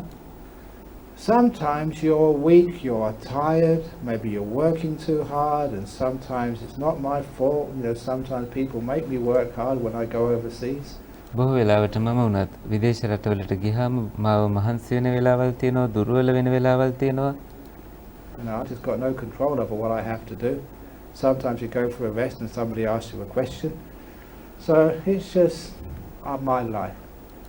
සමහර වෙලාවට විවේක ගන්න තැනකට හෝ එහෙම නැත්නම් සමහර වෙලාවට එතන ඉන්න කෙනාත් අහන්නේ මොකක් හරි ප්‍රශ්නයක් මට නිදහසක් ඇත්තෙම නැහැ. So it does come to me many times that I have to perform to give a big public talk somewhere or answer someone's questions, and it's important for them, and I'm very tired and exhausted. So what do I do? බොහෝ වෙලාවට ප්‍රසිද්ධ දේශනවලට සූදානම් වෙන්න හරි එහෙම නැත්නම් යම් කිසි කෙනෙක් අහන ප්‍රශ්න වලට උත්තර දෙන්න හරි මට සිද්ධ වෙනවා. ඒ වෙලාවට මම කරන්නේ I develop these inspirational meditations. මම දිනු කරන්නේ මේ තමන් තුළ උද්‍යෝගය ඇති කරවන්නා වූ වෙනත් මොකක් හරි භාවනාවක්. Look, and I remember one time that in my group in Singapore I was giving a talk as part of their annual celebrations. වාර්ෂික උත්සවයකදී සිංගප්පූරුවේ මම මගේ දේශනයක් පවත්වමින් හිටිය ඒගොල්ලන්ගේ උත්සවයේ කොටසක් විදියට. It was actually two celebrations. And එතන උත්සව දෙකක් තිබුණා. the first one, I just arrived on the flight from Australia. I was very tired. I gave a talk, managed to do it. Afterwards, I was exhausted. There was another talk that evening. ඕස්ට්‍රේලියාව ඉඳලා විතරයි මට ඒ දේශනය පවත්වන්න සිද්ධ වුණා. බොහොම වෙහෙස වෙලා ඉඳ වෙලාවේ ඒ ඉවර වෙච්ච ගමන් තවත් ඊළඟ දේශනාවක් සූදානම් කරලා තිබුණා අනිත් උත්සවයට අදාළව. All my supporters went out for dinner. කියන්නේ මාගෙන සලකා හොයලා බලන අය ඒගොල්ල ගියා රාත්‍රී ආහාරයට.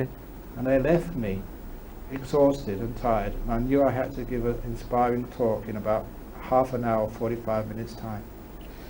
විනාඩි 45කින් නැත්නම් පැය භාගයකින් ඊළඟ දේශනාව පවත්වන්න තියෙනවා කියලා මම හොඳට දැනගෙන හිටියා. අරගොල්ලොත් මාව අතහැරලා මට ඉන්න දීලා ගියා හැන්දෑවේ කෑම කාලෙන්න. So what I did, I found a quiet place of the auditorium. There was a locked door with a passage leading to it. So because it was locked, I could sit right outside of it and no one would come through.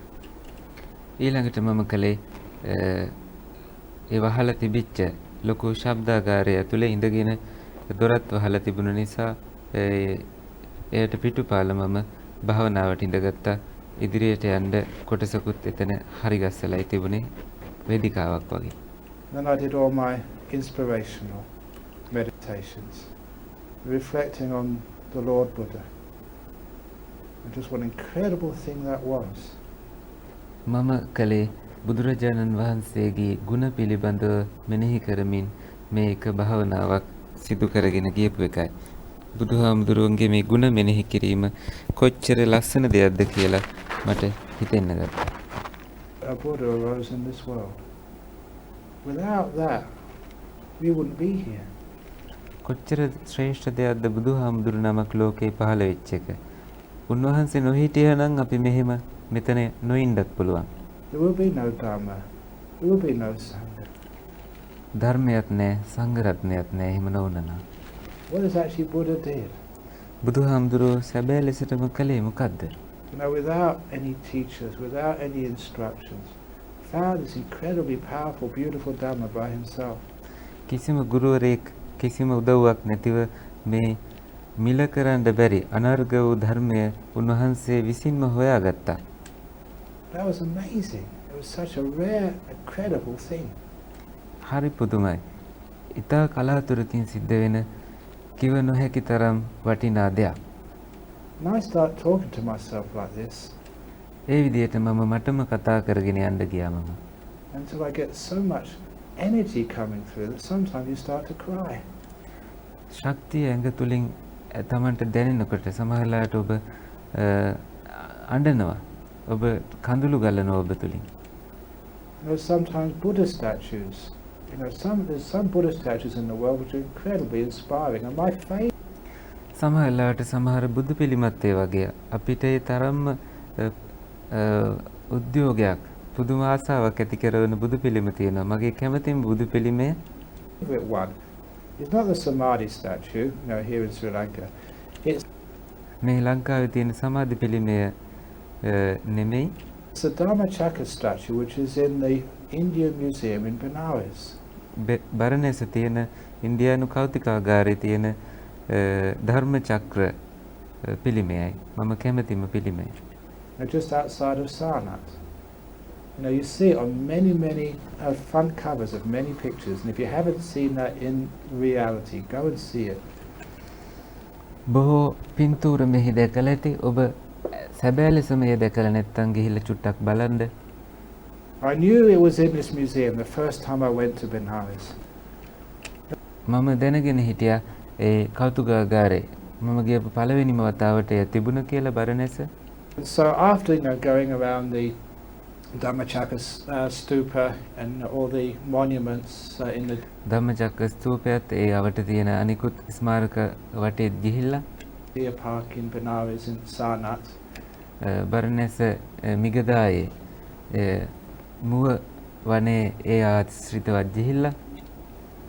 Then it said the museum's over there. You had to pay to get in, even as a monk. So කෞතුකාගාරය තිබුණා. ඊළඟට කෞතුකාගාරයට යන්න හාමුදුරුවරුණත් ගෙවන්න ඕනි.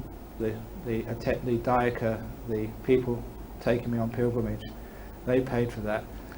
මාව ඒ වන්දනා නඩයත් එක්ක එකගෙන ගියපු ඇත්තෝ මං වෙනුවෙන් ගෙවීම කළා. In the museum in India, there was no guidebooks or guides. It's not like the museums, say, here in Sri Lanka or in the West. මේ ලංකාවේ තියෙන හෝ බටහිර තියෙන කෞතුකාගාර වගේ නෙමෙයි. එහි කිසිම මඟ පෙන්වීමට පොතක්වත් වෙන මඟ පෙන්වන්නෙක්වත් හිටියේ නැහැ. You get a guidebook and there's arrows pointing here and pointing there. It was just ඊතල මාර්ගයෙන් එහෙට මෙහෙට යොමු කරන පොතක්වත් අපිට ලැබුණේ නැහැ වෙන රටවල වගේ. Basically no one was around. So I had to කිසිම කෙනෙක් හිටියේ නැහැ. ඒ හින්දා මට තනියමයි හැම දෙයක්ම හොයාගන්න ඕනේ. try and find that statue for myself, and I looked here. ඒ හින්දා මට මං වෙනුවෙන් ඒ පිළිමය හොයාගන්න ඕන වෙලා තිබුණා. I looked there. And then, for those of you who know that museum, I went down a passageway and turned the corner. පහළට ඇවිදගෙන ගියා. මේ බොහෝ අය මෙතන දන්න අය ඉන්න වෙන්න පුළුවන් ඒ කතුකාගාරය ගැන. It was at the end of the corridor. ඒ කොරිඩෝවේ කෙළවරේම ඒ පිළිමය ඊළඟට මට හමු වුණා. The Dhammachakra statue. ධම්මචක්ක පිළිමය ප්‍රතිමාව. It was so incredibly beautiful. I got so much pity coming up. Tears came out. ඒ තරම්ම ලස්සනයි. ඒ තරම් ආකර්ශනීයයි. ඒ පිළිමය ඒ දිහා බලන් ඉන්නකොට මගේ ඇස් වලින් කඳුළුත් ආවා. I couldn't help it. ප්‍රීතියත් ඇති වුණා. මට එය වෙන දෙයක් මට පාලනය කරගන්න බැරි වුණා. ප්‍රීතියත් ඇස් වලින් කඳුළු වීමත් කියන දෙකම. Beautiful. ඒ තරම්ම ලස්සනයි. So you know what I did? Just bow 3 times and Itipiso Bhagawan. ඊළඟට මම මොකද කරේ? 3 වතාවක් ඒ බුදුහාමුදුරු ඉස්සරහ නැමිලා උන්වහන්සේට ගරු කරලා නමස්කාර කරලා ඉතිපිසෝ භගවා කියන විදියට ගාථාව කියලා. Couldn't help yourself. I didn't care who was there. I was going to do my chanting because you had to. කවුරු හිටියත් මම ගණන් ගත්තේ නැහැ. මගේ විදියට මම බුදුන් වැඳගෙන ඒ ගාථාවන් කිව්වා. Just so much piti sukha came up. ඒ වගේම තව තවත් ප්‍රීතියත් සුවයත් ඇතුළතින් මතුවුණා. The second time I went, I was leading a group. දෙවෙනි වතාවට මම යද්දි මමත් කණ්ඩායමක් අරගෙන ගියේ. I knew exactly where it was this time. එය තිබිච්ච තැන ඊළඟට මම අනිවාර්යෙන්ම දන්නවා. And of course I knew that I'd got sort of too much piti sukha. මම දන්නවා අනිවාර්යෙන්ම ඉහළම ප්‍රීති සුවයක් මට එයින් ලැබෙනවා කියලා. So I was going to restrain myself. So I was prepared this time. So when we turned the corner, මම හින්දා මාව පාලනය කරගන්නයි මේ වෙලාවේ සූදානමින් ගියේ. මං ඒකට සූදානමින් ගිහිල්ලා කෙළවරට ගියා. piti sukha came up again. The tears rolled ආයෙත් ප්‍රීති සුවය ආව, කඳුළුත් වැగిරුණා. again. I couldn't help it. මට ඒ පාලනය කරගන්න බැරි වුණා. And I always remember the third time as well. The third time was the best. තුන්වෙනි වෙලාවේ මම ගියා. තුන්වෙනි වෙලාව තමයි හොඳම. This time I knew, and I was prepared. If you want to have piti sukha and just have this incredible, sort of beautiful energy, and tears, fine. As we turned the corner, there was a Dhammachakra statue. තුන්වෙනි අවස්ථාවේ මම ගියාට පස්සේ ප්‍රීති සුවය මම ඒ මට යන්නත් කලින් ඇති වෙලා තිබුණේ. ඊළඟට මම කෙළවරටම ගියා කොරිඩෝවේ ධම්මචක්‍ර පිළිමය තිබුණා. Covered in a cloth. රෙදි වලින් වහලා. We come all this way, and all my expectations, you know. එච්චර දුර ආවා සියලු බලාපොරොත්තුවෙන්. නමුත් පිළිමය දෙක ගන්න ලැබුණේ නැහැ. Oh. Having a beautiful Buddha statue and having piti sukha were dashed. It was covered with a cloth because they were painting the ceiling. ඒගොල්ල සීලිම පාට කර කර තිබිච්ච නිසා බුදු පිළිමේ වහලායි තිබුණේ. මට ඒ පිළිමේ දකින්න ලැබුණේ නැහැ. I thought, oh no, that's what happens, Ajahn Brahm, when you have expectations. You always get disappointed. ඊළඟට මටම කියාගත්ත අජාන් බ්‍රහම් බලාපොරොත්තු තියෙනකොට මේක තමයි වෙන්නේ. බලාපොරොත්තු කඩවීම සිද්ධ වෙන්න පුළුවන්. I learnt my lesson. ඒ හින්දා මගේ පාඩම මම ඉගෙන ගත්තා. And without us saying anything, the painter stopped painting and took the cover off. මම මොනවත් කියන්නේ නැතුව ඉඳිද්දි ඒ පාට ගන්න තැනැත්තා අර පිළිමේ තිබිච්ච පිළිමේ වහලා තිබිච්ච රෙද්දි ආවරණය රෙදි ආවරණය ඉවත් කරලා පිළිමේ මට පෙන්න I saw සැලසුවා. the statue again. ආයෙත් පිළිමේ දැක්කා. ආපහු කඳුළු එන්න ගත්තා ඇස් වලින්. And I allow myself to do that, and I remember those cases, අය මං හරි කැමතියි එහෙම කරන්න. මට ඒ මතක් වෙනවා විටින් විට. those times, because that gives you such strong inspiration. ඒට ඒ තරම්ම දැඩි උද්‍යෝගයක් මා තුළ බිහි කරන්න පුළුවන්. That you go and meditate, and you got that incredibly beautiful energy. ඔබ භාවනාවට ගියාම ඒ තරම්ම ශක්තිමත් ශක්තියක් ඔබට ලැබෙනවා. Inspiration in the Buddha and his qualities. Sometimes බුදුහාමුදුරුවෝ ගැනත් උන්වහන්සේගේ ගුණ පිළිබඳවත් අපි දැඩි උනන්දුවක් උද්‍යෝගයක් ඇති කර ගැනීම මෙනෙහි කිරීම තුළින්. statues are so beautiful, so perfectly executed. They just give you that serene, blissful, peaceful compassion which the Buddha had. And that බුදුරජාණන් වහන්සේට තිබුණු බොහෝම සුන්දර ලස්සන මේ ගුණ පිළිබඳ අවබෝධයක් ඇතැම් ප්‍රතිමා වලින් අපිට ලැබෙනවා. is for me the best. If you haven't seen it, please go and see it. ඔබ දැකලා නැත්නම් කරුණාකරලා මං කියන්නේ ගිහිල්ලා ඒ පිළිමය බලන්න. ඒ තමයි මට තියෙන මම කැමතිම ප්‍රතිමාව. Perfect, like it was made by some Devas somewhere.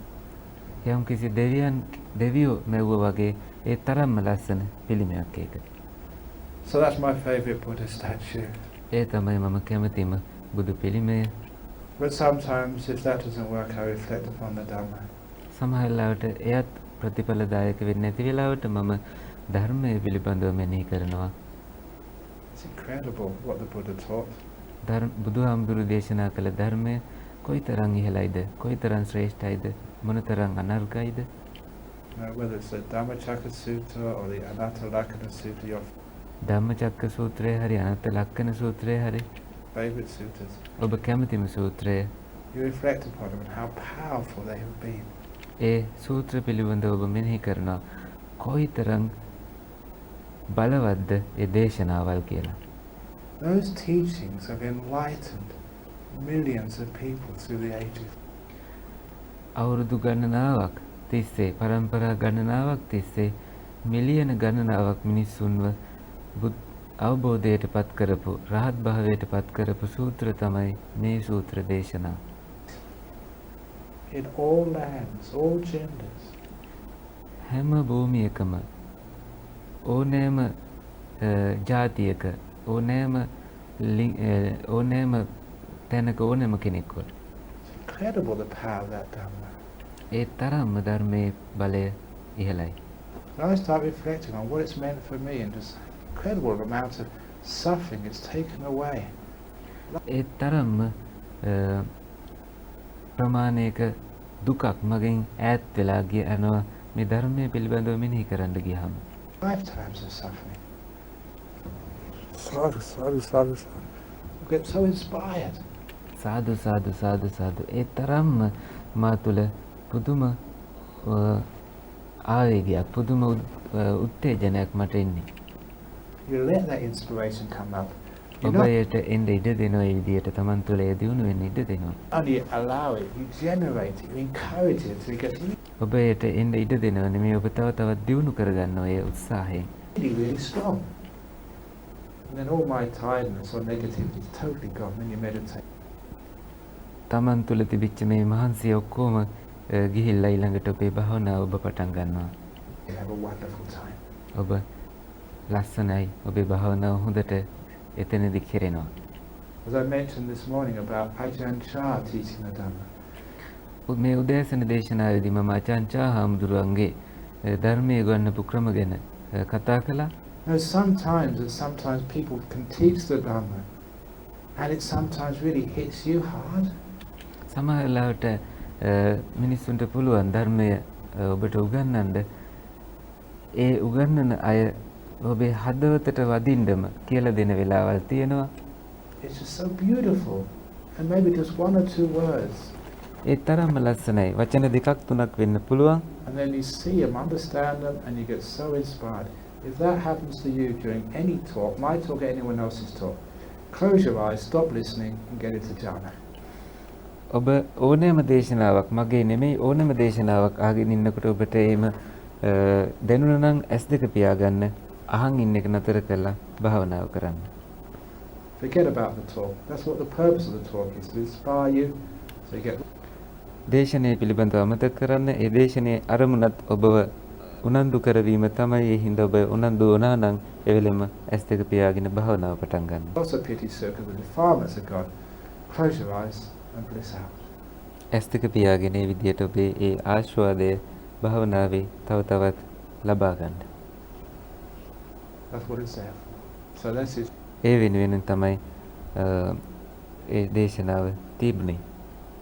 Dhammanusati. අන්න ඒකට අපි කියන්නේ ධම්මානුස්සතිය කියලා.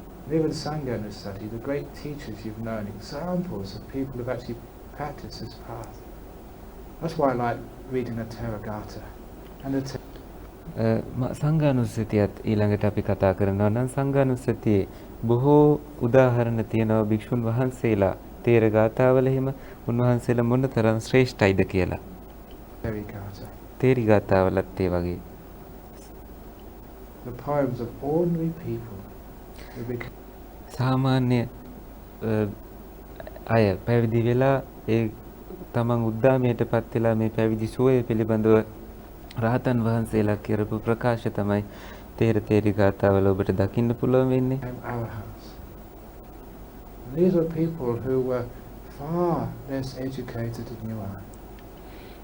ඔබට වඩා ඊටම අවම වශයෙන් ඔබ තරම්වත් ඉගෙන ගත්තේ නැති අය තමයි ඒ ඇත්තෝ. නමුත් භාවනාවේ සාර්ථකත්වයට පත් වෙලා. People have far less parami or spiritual qualities as you have, you're very fortunate. ඔබට තරම් පාරමී වලිනුත් අඩුයි ඒගොල්ලන්ට. ආධ්‍යාත්මික ගුණාංගත් අඩුයි. ඔබට කොයිතරම් තියෙනවද? You've been born in a land like Sri Lanka, healthy. ඔබ වගේ ලංකාවේ ඉපදිලා බොහොම සෞඛ්‍යවත්ව Body, great education, හොඳ අධ්‍යාපනයක් ඇතිව well fed, looked after. හොඳින් රැක බලාගෙන මේ භික්ෂුන් වහන්සේලා හොඳට රැක බලා ගන්නව දායකයෝ. You've got so many parameters.